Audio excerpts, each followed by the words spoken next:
ಬಿಜೆಪಿಯಿಂದ ರೆಬಲ್ ಶಾಸಕ ಯತ್ನಾಳ್ ಉಚ್ಚಾಟನೆಯ ಬೆನ್ನಲ್ಲೇ ಇದೀಗ ಜಯಮೃತ್ಯುಂಜಯ ಸ್ವಾಮೀಜಿ ಆಕ್ರೋಶವನ್ನು ವ್ಯಕ್ತಪಡಿಸ್ತಾ ಇದ್ದಾರೆ. ಉತ್ತರ ಕರ್ನಾಟಕದ ಬಗ್ಗೆ ನೇರ ಮಾತನಾಡುವ ಏಕೈಕ ವ್ಯಕ್ತಿ ಅಂದ್ರೆ ಅದು ಯತ್ನಾಳ್. ಅವರ ಉಚ್ಚಾಟನೆಯನ್ನ ಲಿಂಗಾಯತ ಸಮಾಜ ಖಂಡಿಸುತ್ತದೆ. ಶಾಸಕ ಯತ್ನಾಳ್ ಯಾವತ್ತೂ ಬಿಜೆಪಿ ಪಕ್ಷ ವಿರೋಧಿ ಅಲ್ಲ. ಕಾಣದ ಶಕ್ತಿಗಳು ಅವರನ್ನ ಉಚ್ಚಾಟನೆ ಮಾಡಿಸಿದ್ದಾರೆ.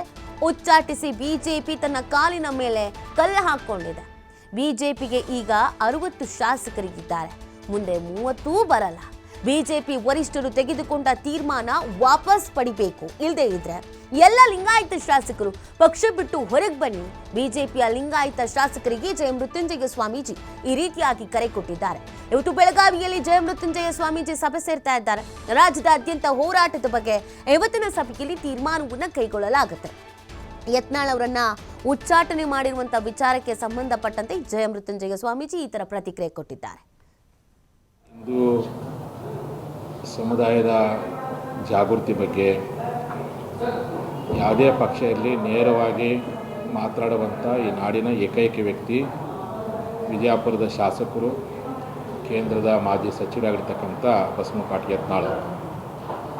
ಇವತ್ತು ದಿಢೀರನೆ ಆ ಪಕ್ಷದ ಶಿಸ್ತು ಪಾಲನಾ ಸಮಿತಿಯವರು ಉಚ್ಚಾಟನೆ ಮಾಡಿರ್ತಕ್ಕಂಥ ನಿರ್ಧಾರ ಕೈಗೊಂಡಿರ್ತಕ್ಕಂಥದ್ದು ಇಡೀ ಕರ್ನಾಟಕದ ಲಿಂಗಾಯತ ಪಂಚಮಸಾಲಿ ಸಮಾಜ ಹಾಗೂ ಉಳಿದ ಎಲ್ಲ ಲಿಂಗಾಯತ ಒಳಪಂಗಡದವರು ಮತ್ತು ಉತ್ತರ ಕರ್ನಾಟಕದ ಬಗ್ಗೆ ಕಾಳಜಿ ವಹಿಸುವಂತಹ ಎಲ್ಲ ಮನಸ್ಸುಗಳು ಉಗ್ರವಾಗಿ ಆ ನಿಲುವನ್ನು ನಾವು ಖಂಡಿಸ್ತೀವಿ.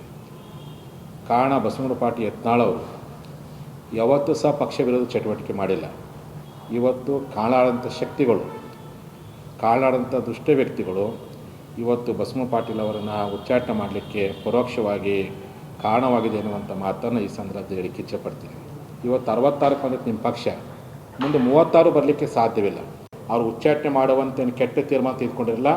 ಆ ತೀರ್ಮಾನವನ್ನು ವಾಪಸ್ ಪಡ್ಕೊಳ್ಳದೆ ಹೋದರೆ ನಮ್ಮ ಸಮುದಾಯದಲ್ಲಿ ಒಳಗಿರ್ತಕ್ಕ ನಮ್ಮ ಸಮುದಾಯದ ಜನ ಏನು BJP ಪಕ್ಷದಾಗಿದ್ದಾರೆ, ನೀವೆಲ್ಲರೂ ಪಕ್ಷಕ್ಕೆ ರಾಜೀನಾಮೆ ಕೊಟ್ಟು ಹೊರಬರೋ ಪ್ರಯತ್ನವನ್ನು ಮಾಡಬೇಕು ಅಂತೇಳಿ ನಮ್ಮ ಸಮಾಜದ ಜನರಿಗೆ ನಾನು ಕರೆ ಕೊಟ್ಟು ಇಚ್ಛೆಪಡ್ತೀನಿ.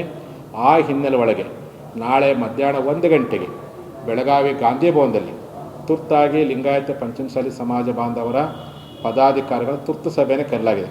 ಆ ಸಭೆಯನ್ನು ಕರೆದು ಯಾವ ದಿನಾಂಕದಲ್ಲಿ ರಾಜ್ಯಾದ್ಯಂತ ಪ್ರತಿಭಟನೆ ಮಾಡಬೇಕು ಅನ್ನೋದನ್ನು ಕರೆ ಕೊಡ್ತೀನಿ. ಉತ್ತರ ಕರ್ನಾಟಕದ ಬಗ್ಗೆ, ಹಿಂದೂ ಸಮುದಾಯದ ಜಾಗೃತಿ ಬಗ್ಗೆ